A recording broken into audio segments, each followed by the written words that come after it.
Здравейте, приятели! Днес ще правим най-киселите комбинации.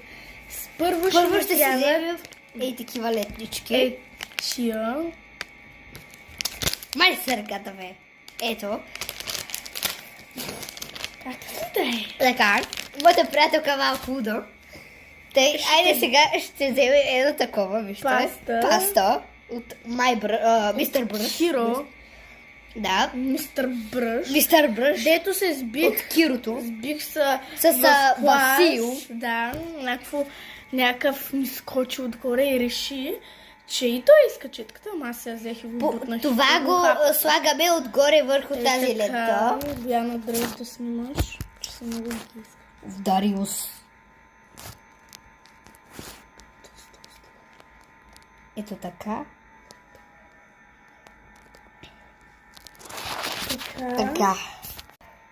Така, сложихме на етая.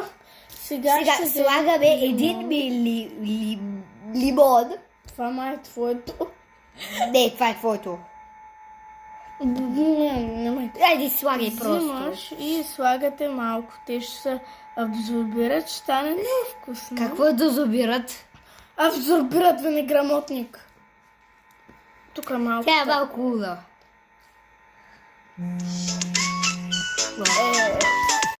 Чакайте, че баба ми звънна. Както и да е, готови сме с гнусната, киселата комбинация. Бояна ще отпадне телефона и ще виж на кой ще му станеш.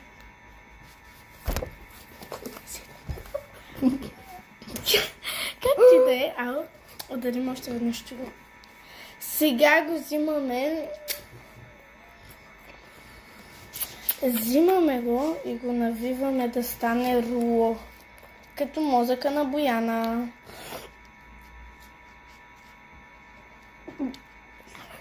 Ужас, всичко става. Не може да говори. Ужас. Буба. Кажи. Мокро е. Не ме интересува. Така и трябва да ето стане. го.